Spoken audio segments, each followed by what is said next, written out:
Hey Omnibus Collectors, it's Riley and I'm here with another Omnibus of the Week.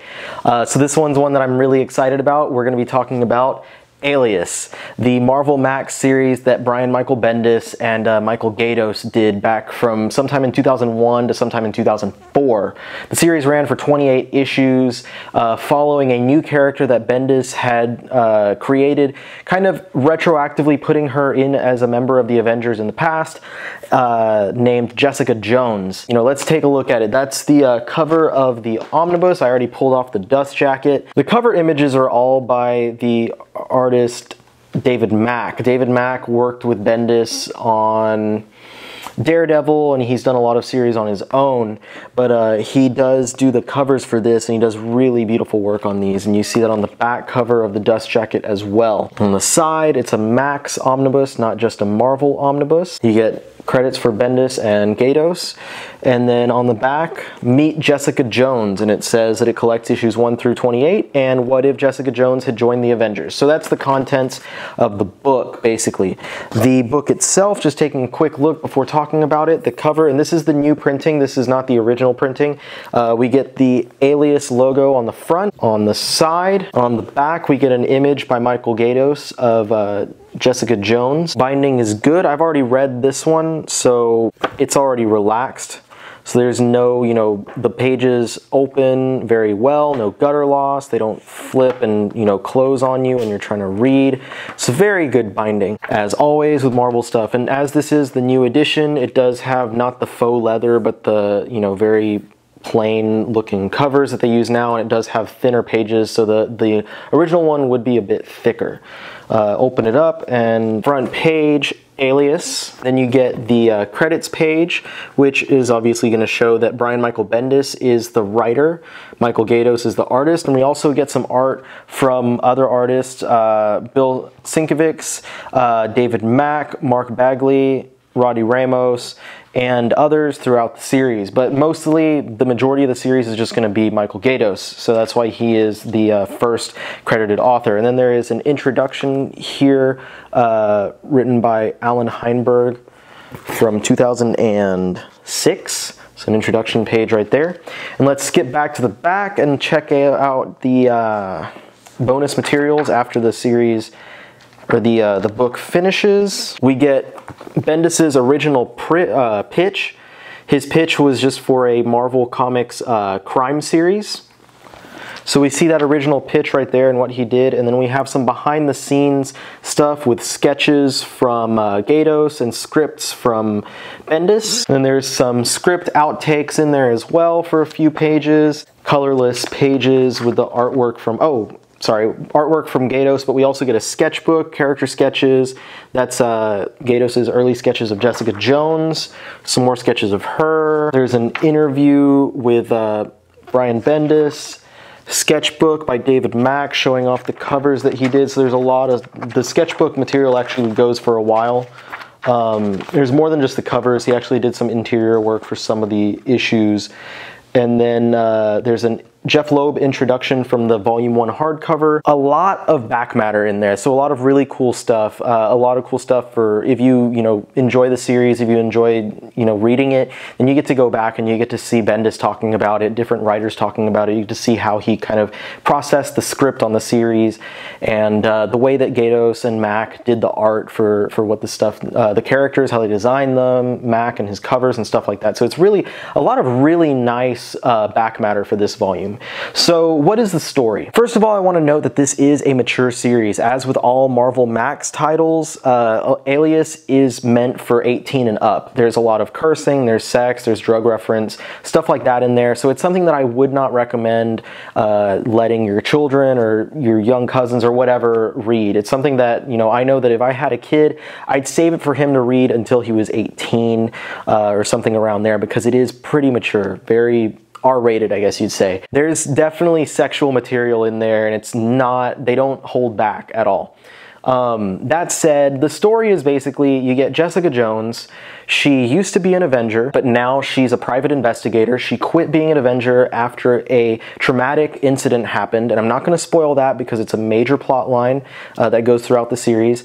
And so she's a private investigator, and she's being approached by different clients in this series. Often in the series, we see them relating to superheroes and superpowered people, so that's why they go to her, because they're like, oh, well, you used to be an Avenger, and they go to her to solve this stuff because they figure that she has, you know, she's in the know with certain people. Little bits and parts of it that connect Jessica Jones to the rest of the Marvel Universe, but overall it's very disconnected. You get her interacting with characters like Jessica Drew, Spider-Woman, with Carol Danvers, who's Miss Marvel at this time. She's Captain Marvel now. Scott Lang, Luke Cage, of course, who she goes on, spoiler alert, but most people already know this, she goes on to marry and have a child with.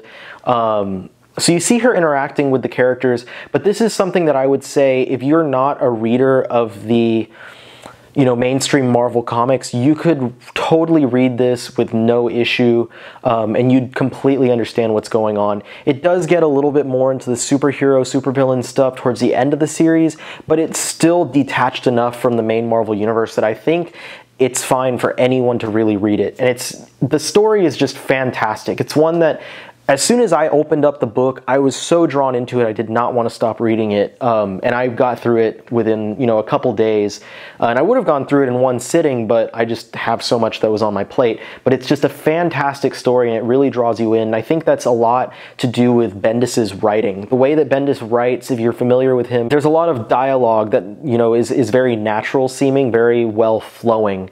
Sometimes he does go a little overboard with the dialogue, and you can tell when it's not natural, but in this book in particular, he has a lot of very natural dialogue, so it feels like you're reading a television show script almost, like you're watching a television show script go back and forth between characters. So it's very, very, very easy to read, I guess you would say, which makes it something that just draws you in.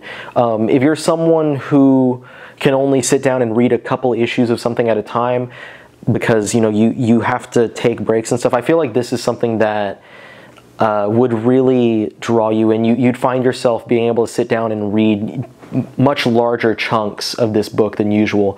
And that said, that means that it's one that I would recommend picking up in, you know, this collection rather than the smaller paperback collections, because it's one that you're going to be reading and you're going to want to constantly know what's happening next, what's happening next, what's happening next, until you get to the climax of the series. So it's really nice to have it all in one place in this omnibus. And it's not a very thick one either. It's only 29 issues. So it's very, very easily taken around. I took this to work with me and read it there on my breaks and stuff. So it's very easy to take around places, not like some of the larger ones like Simonson's Thor or something, where they're very unwieldy, very hard to tote around with you, very hard to just read sometimes because it's such a heavy, large book. The artwork also, of course, helps the book go forward. Michael Gaydos helps give a very realistic and often dark and gritty look to the character. Because the book is very much grounded in realism. You don't get a lot of the superheroics going on in there. So that means that we get, you know, a lot more panels of just Jessica Jones being Jessica Jones. So Michael Gaydos was a really good choice to do that artwork, because I feel like he has that more realistic feel to him. He has that art that doesn't really lend itself to superheroics so much. Not to say that he'd be bad at drawing, you know, cape comics, but he wouldn't be my #1 choice. And that said, the points in the series that actually have more of Jessica doing, you know, the superheroics and stuff, we see mostly that stuff's drawn by other artists. In particular, we see a lot of that drawn by, you'll see here it's going back and forth, Michael Gaydos drawing the main continuity stuff, and then in the flashbacks you get Mark Bagley drawing the stuff that's more superheroics, when Jess is supposed to be part of the Avengers. He definitely knows, you know, what he's able to do, and I think that they were wise in choosing another artist, one who's more of a superhero artist, and one that's also familiar with working with Brian Bendis, as he did a lot of the, most of the Ultimate Spider-Man stuff with him. Choose him to go and do the superhero-y side of stuff, the capey side of stuff, if you will. So overall, Alias is a really fantastic book. It's one of my favorite reads that I've had of the year. I'm really surprised that I never read it before this, but I'm really glad that I finally did. And obviously Marvel reprinted this book because there's a Jessica Jones Netflix series coming out. Now they couldn't call it Alias because there was a Jennifer Garner series that had that name, but they're calling it AKA Jessica Jones. That's supposed to be due out later this year on Netflix, and they already had a big success with the Netflix Daredevil series, and the tone of that series and the way that it was more mature and stuff makes me really positive that the Jessica Jones series is going to really nail it as well. It's really going to nail the tone that the comic had, and we already know that we're going to have the Purple Man as the villain in there, played by David Tennant, so it seems like they're going to adapt the story of the actual comic series pretty closely, and if they do, then they definitely want to make sure that it's going to be a more mature title, because there's no way that they can, you know, dumb this one down, you know, pour sugar on it and make it safe for kids, if you will. So very glad that we saw Daredevil being so mature, because it definitely means they're going to make this one mature. Now, in addition, I want to quickly mention the other book that follows Alias. Some of y'all might already know about it. If you're new to Alias, if you're new to Jessica Jones and interested in the character because of the upcoming Netflix series, then after you read this, you might want to check out something else that Marvel actually recently re-released. So not too long before the Alias Omnibus was reprinted, they released this nice paperback book, Jessica Jones, The Pulse, The Complete Collection. So this collects The Pulse, which is the follow-up to Alias. This one was actually part of the Marvel Universe. You can see it has the Marvel stamp on the side of it instead of being part of the Max Universe. So it is recommended for, you know, teens, but not for adults like Alias was. This one follows on the tail of Alias and follows what Jessica Jones does thereafter, and also features Mark Bagley as the main writer in here. There's a lot more of the superheroic stuff, but basically you see Jess go from being private investigator to being hired by the Daily Bugle to write a superhero column for them. And so this is her doing investigations and stuff like that. Very good series, just as engrossing as Alias was, but it has a very different tone to it. So I've heard people say before that they wish that maybe the Alias reprint had also included the 14-issue Pulse series in there as well, but in my opinion, the two are so tonally different that it's a really good thing that they didn't include that in a new printing, because it would be really awkward going from the end of Alias to the beginning of the Pulse.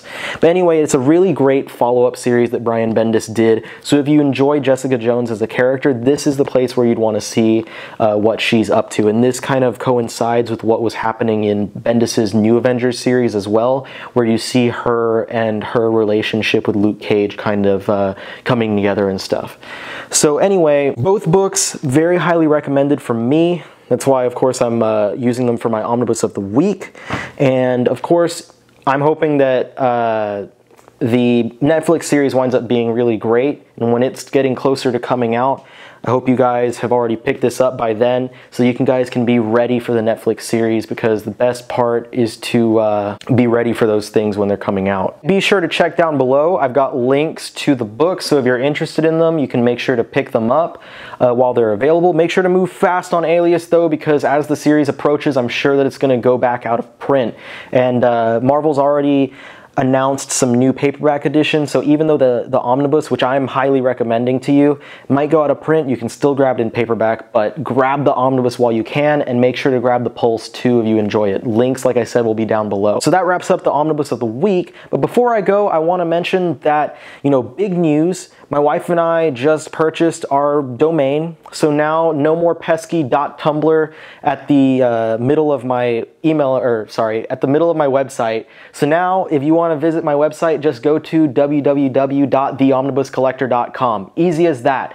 So that's really exciting for us. Be sure to check the link down below. We'll have that there for you so you can easily check it out. We've been doing a lot of overhauling, making the site look really pretty and really reflective of what I'm doing. If you have any comments on, you know, if you like the way it looks or if you don't like the way it looks, make sure to sound down below. Make sure you let us know what you thought about, what I had to say about Alias. If you've read Alias before, make sure you talk about it down below. Let me know what you think about it. And if you've read The Pulse, let me know what you think about that as well. Thanks so much for watching. We're really excited to be doing these videos, really excited about having the domain for the website, so I hope that you guys are just as happy about it as we are. Make sure to let me know what books you want to see me review next. I'm going to definitely get on this weekly. I promise this time. We're doing it weekly. We're going all the way. You can tell we're going all the way because we got the URL. We've been updating the site and everything, so we're going all out now. So Omnibus of the Week is officially going to be weekly. Let me know what you want to see me. She's definitely excited. She's been telling me to do this for get on the ball for a long time. So I'm on the ball. I'm on the ball. So yeah, let me know what you want to see me talk about next, and I'll take all your comments into consideration, and the ones that pop out to me, the ones that I think I need to talk about, I'll go ahead and make a video for it. So anyway, again, thank you so much for watching. We'll see you guys next time. Be excellent unto each other.